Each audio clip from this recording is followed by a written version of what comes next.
와, 재벌은 엄청 부자구나.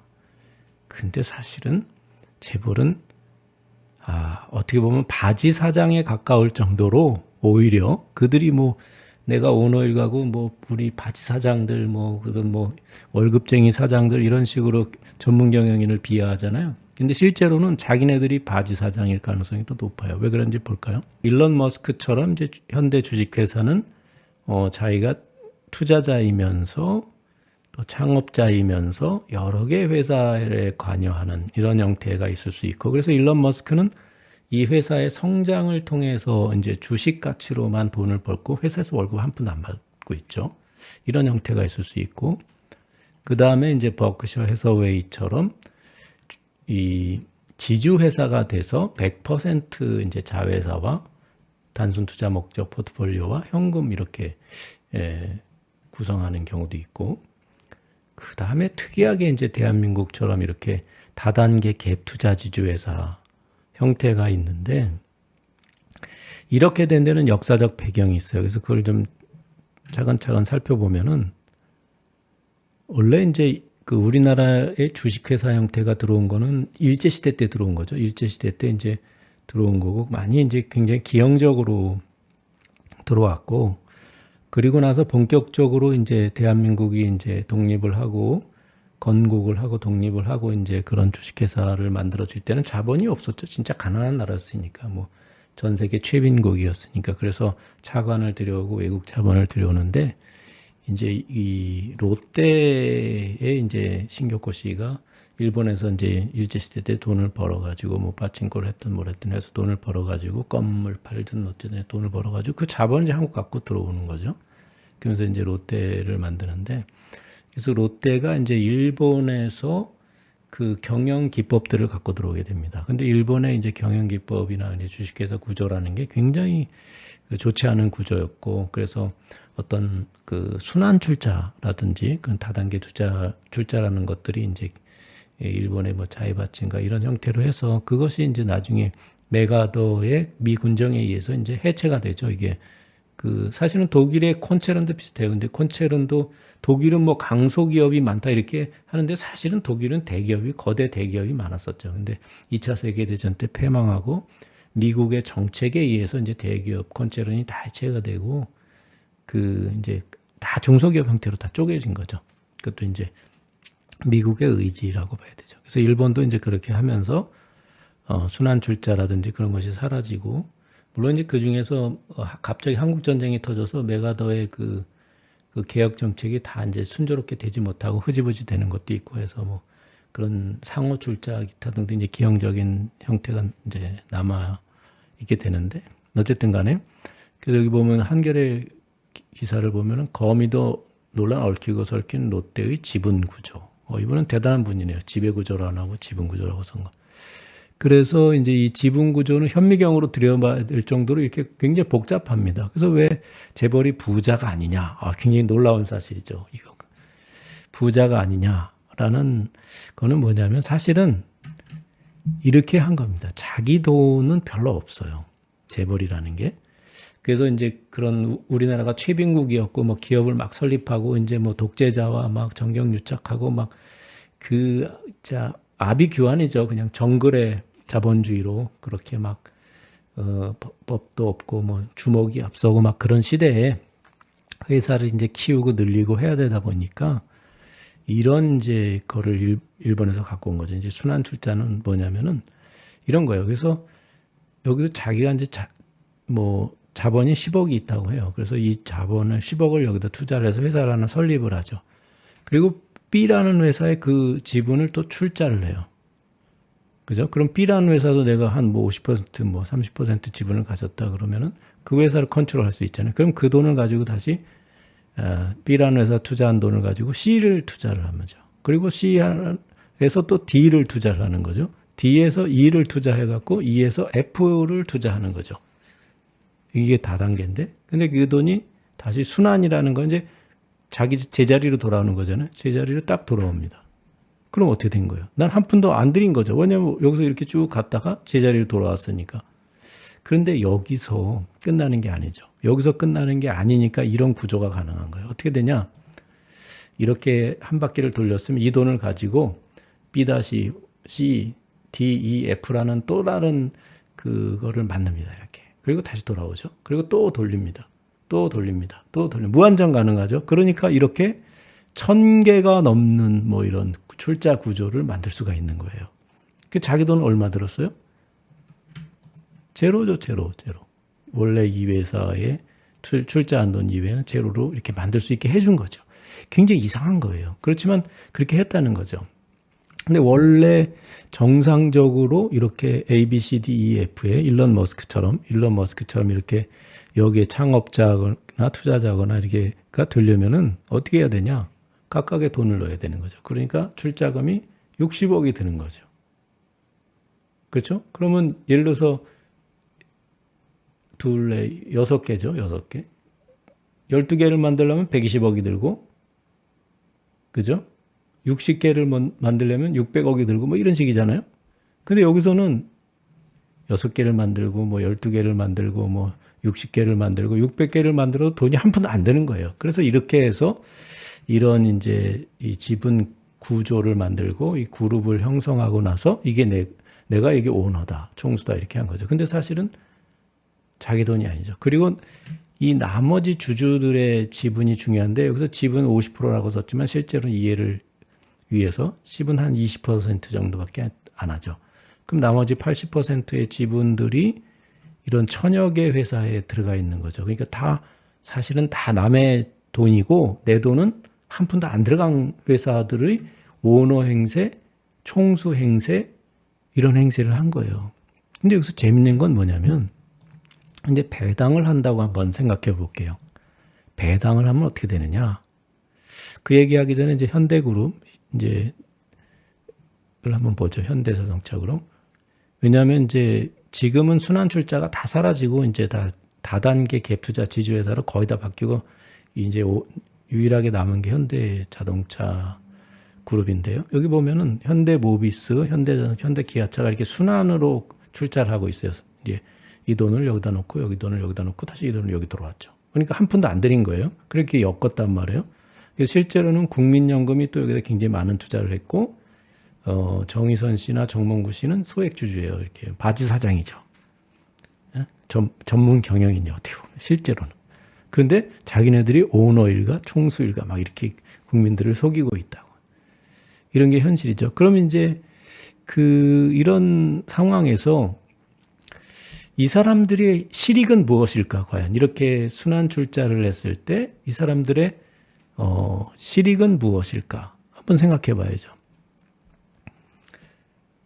과연 실익은 무엇일까? 사실 실익이 없어요. 그냥 자기 돈 한 푼도 안 들였기 때문에 여기서 배당을 받거나 뭘 할 수가 없죠. 기껏 배당을 받으면 1.74%, 5%, 6%, 7% 이 정도밖에 배당을 못 받고 실제로 90몇 %에 해당하는 주주들이 주인이잖아요. 아까 이 맨 처음에 이걸 보면. 그럼 이 사람들은 사실은 실질적으로 뭐 오너 일가, 총수 일가 그러지만 실제는 바지 사장에 가깝다고요. 돈이 없는 거죠, 재벌은. 그런데 막 이렇게 부자인 척 하는 거죠. 이게 이제 현실입니다. 그랬을 때 여기서 이제 그 문제가 생겨요. 이제 주식회사를 경영을 해서 돈을 버는 방법은 여기서 보시면은 일론 머스크는 테슬라의 기업 가치를 성장시키고 오픈 AI 또는 스페이스X, 보링 컴퍼니 이런 회사의 기업 가치를 성장을 해서 주식 가치로만 지금 뭐 몇백 조 부자가 됐죠. 여기서 뭐 월급 몇 푼 받으려고 이 사람이 월급쟁이 하려고 한 게 아니거든요. 그다음에 두 번째 이제 배당을 받는 건데 일론 머스크가 아직 배당을 받지는 않고 월급도 안 받죠. 오로지 주식으로만 몇백 조 벌었는데 그 배당이나 또는 뭐 월급이 무슨 소용이 있겠어요. 그런데 재벌들은 이렇게 이제 돈이 없으면서 이 오너 행세는 하고 내가 이렇게 부자인 척은 했는데 실제로는 돈이 없는 거죠. 그리고 돈을 그럼 어떻게 벌어야 될 거냐. 내가 예를 들어서 현대자동차의 가치를 뭐 10배를 올려봤자 나는 5.17%밖에 없고 오히려 국민연금이 훨씬 많이 벌고 나머지 80, 75%, 뭐 85% 해당하는 사람들이 돈을 더 많이 벌게 되는 거죠. 그럼 어떡할 거냐? 그래서 이런 방법을 쓴 겁니다. 이 사람들이. 뭐냐? 이건 이제 터널링이라고 맨 앞에 이제 말씀을 드렸는데, 터널링을 하는 거죠. 돈을 빼돌리는 거예요. 터널링 is an illegal business practice in which a major shareholder or high-level company insider direct company's asset or future business to themselves for personal gain. 그러니까 돈을 빼돌리는 거죠. 퓨처 비즈니스도 빼돌리고. 그래서 여기 그대로 이걸 이제 실행에 옮깁니다. 실행에 옮기는데 어떻게 옮기냐? 이제 이 현대 글로비스에 대해서 이제 글로비스라는 물류 회사가 있는데, 여기 이제 로지 브릿지라는 사이트에 들어가니까 이런 게 나오더라고요. 일감 몰아주기 끝판왕 현대 글로비스 25억 투자해서 18조 매출을 올렸다. 그래서 보니까 현대 글로비스 옛 한국 로지텍에 2015년 12월에 상장을 2005년 12월에 상장했는데, 이 회사 계열사의 물류 업무를 몰아줬다는 거죠. 현대차나 기아차에 이제 차를 사면 탁송하잖아요. 근데 탁송비 대충 20만 원 막 내잖아요. 저희가 원래는 울산 공장 뭐 이런 데 가서 받아와야 되는데, 그거를 이 글로비스에 다 몰아준 거죠. 엄청난, 그래서 3년 만에 20억 원을 달랑 출자해서 3년 만에 22조 원의 주가 상승을 얻었고, 여기 이제 최태원 회장은 어쩌고 저쩌고 또 이제 비상장 법인 또 내긴 하는데 저거 이제 끊긴 거죠. 그래서 다 똑같은 거니까. 그래서 여기 비상장 일가 소유의 비상장 회사에 이제 현대글로비스죠. 일감 몰아주기를 하는 겁니다. 현대차, 기아차, 뭐 기타 등등 다 몰아주기를 해가지고 이제 터널링을 하는 거죠. 이건 이제 범죄 행위예요, 범죄.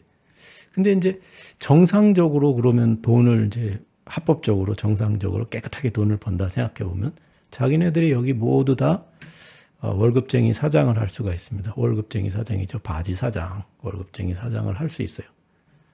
그 얼마 되겠습니까? 월급을 받아봤자. 근데 그것도 알뜰히 챙겨요. 이 사람들은 거기다 몇십억씩 퇴직금 챙기고 뭐. 그다음에 배당을 하면 어떤 일이 벌어질까? 예를 들어서 이 회사의 지분 30%를 갖고 있으니까 이 회사에서 이제 배당을 1,000억을 한다고 생각해 보자고요. 그럼 이 회사의 지분이 이제 일로 배당이 이제 돌아가는 거죠, 이렇게. 근데 이거는 간단하게 이제 30% 배당이 가고 자기가 그 중에 30% 갖고 있으면 9% 배당을 받아요. 그런데 이 회사는 어떻게 되나요? 이 회사는 어떻게 되나요? 근데 이 회사에서 배당을 하면 여기도 가고 여기도 가고 여기도 가고 여기도 가고 여기도 가고 여기도 가고 여기도 가고 여기도 가야 돼요. 논리적으로는. 왜냐하면 다 지분 관계로 엮여 있기 때문에. 그러니까 출자 이게 방향과 배당 방향은 이제 반대잖아요. 그럼 여기다 주면 여기다 줘야 되고 여기다 줘야 되고 이상한 거죠. 이게 원래 말이 안 되는 구조인 거예요. 사실은 배당을 할 수가 없어요. 왜냐하면 출자를 이렇게 했으니까 배당도 반대로 돌아간단 말이에요. 그러니까 여기서 배당을 해도 일로 갔다 또 자기한테 돌아오는 거잖아요. 세금만 잔뜩 내고 이런 식으로 된다고요. 그러니까 일감 몰아주기라는 이런 등등 이런 방법을 택한 거죠. 그래서 아까 본 것처럼 20억 원을 출자해서 2조 원의 주가 상승을 봤다. 그러니까 실제로는 이 회사들이 가져야 될 이익을 여기로 다 빼돌려서 이 주주들한테 막대한 피해를 준 거죠. 그렇게 해서 이제 이런 순환 출자 구조는 더 이상 이제 국민들의 인식이 올라간 거예요. 이건 말이 안 된다.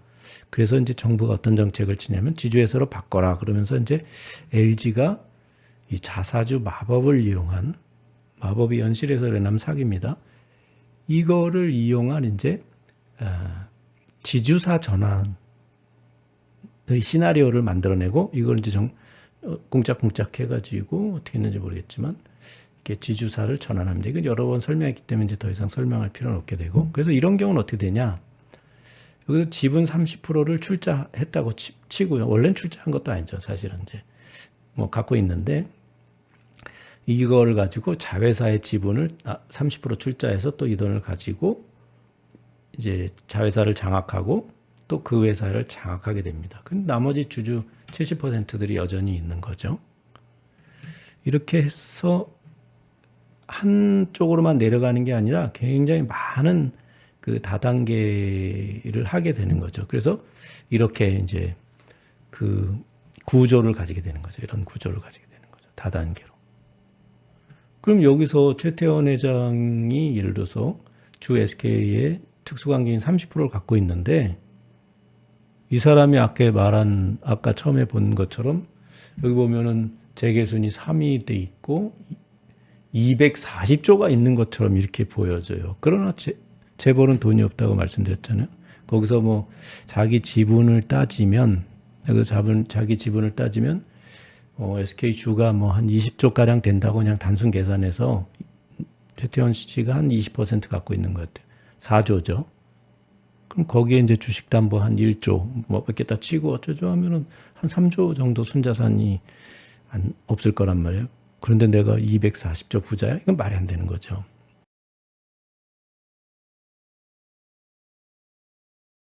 주주에 대한 이해와 권리에 대해서 아직 그 사람들이 투자를 하면서 모르고 있다. 돈이 없으니까 이제 이런 데서 이 자회사를 또 만드는데 이제 물적 분할을 하는 겁니다. 왜냐하면 인적 분할은 이제 거의 더 이상 할 필요가 없거든요. 이런 식으로 다단계 지주회사의 구조가 완성되어 있기 때문에